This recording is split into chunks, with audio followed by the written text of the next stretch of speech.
প্রত্যাবর্তনে অনুষ্ঠানে। এই অনুষ্ঠানে তিনি বক্তব্য দিলেন। বক্তব্য দেওয়ার পর এখন তিনি তার মা বিএনপি চেয়ারপারসন বেগম খালেদা জিয়া তিনি চিকিৎসাধীন রয়েছেন রাজধানীর এভার কেয়ার হসপিটালে। তার উদ্দেশ্যে তিনি রওনা হয়েছেন। তিনি এখনো হাত নেড়ে নেড়ে নেতাকর্মীদের অভিবাদনের জবাব দিচ্ছেন এবং রাজধানীর এভার কেয়ার হসপিটালে তার মায়ের সঙ্গে দেখা করার পর তার স্বাস্থ্যের খোঁজ খবর নেওয়ার পর তিনি চলে যাবেন গুলশান অ্যাভিনিউ রোডের 196 নম্বর বাসাতে। সেখানে অবস্থান করবেন সপরিবারে।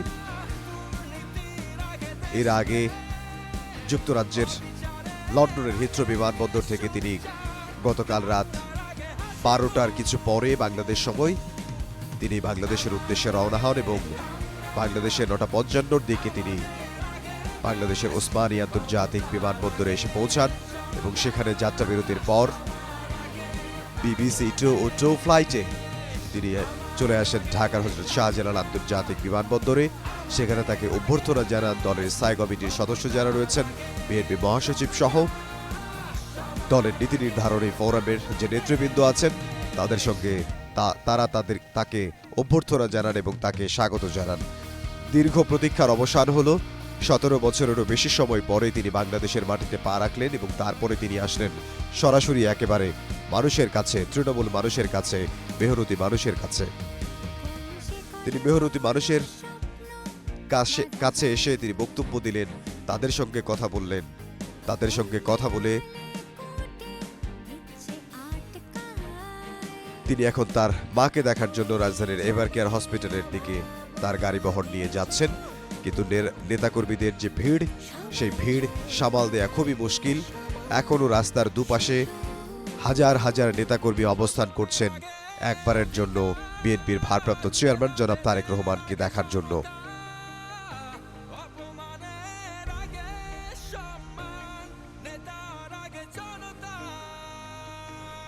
তিনি তার বক্তব্যে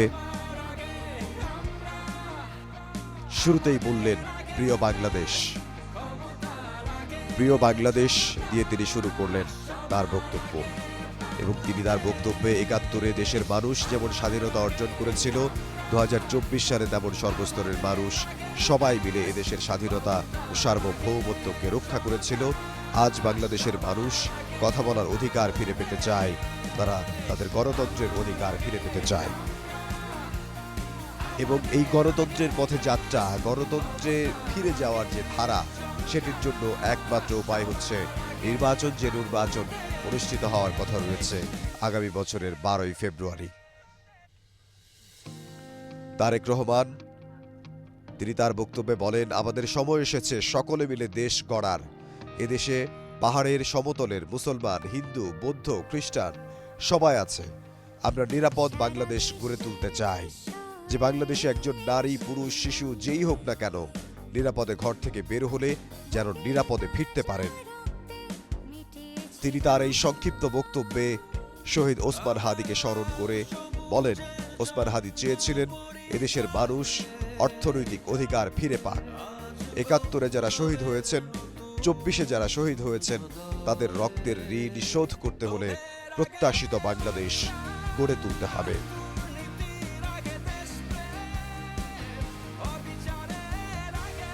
তিনি তার এই সংক্ষিপ্ত বক্তব্যে তরুণ প্রজন্মের কথা উল্লেখ করেছেন। তরুণ প্রজন্মই আগামীতে দেশ গড়ে তুলবে এমন মন্তব্য করে তিনি বলেন, গণতান্ত্রিক শক্তিশালী অর্থনৈতিক ভিত্তির উপর দেশকে গড়ে তোলার উপর তিনি জোর দেন। তিনি পরপর 3 বার বলেন, আমরা দেশের শান্তি চাই, বাংলাদেশের মানুষও দেশের শান্তি চায়। বাংলাদেশের মানুষের চাওয়া, সেই চাওয়ার সাথে একমত হয়ে বিএনপির ভারপ্রাপ্ত চেয়ারম্যান তিনিও তার বক্তব্যে বললেন, আমরা দেশে শান্তি চাই। মার্টিন লুথার কিং এর আই হ্যাভ আ ড্রিম উক্তির উল্লেখ করে তারেক রহমান বলেন, আই হ্যাভ এ প্ল্যান। দেশকে গড়ে তুলতে পরিকল্পনা রয়েছে জানিয়ে তারেক রহমান বলেন, প্রত্যেক মানুষের সহযোগিতা তাঁর প্রয়োজন, তাহলে পরিকল্পনা বাস্তবায়ন করা সম্ভব হবে।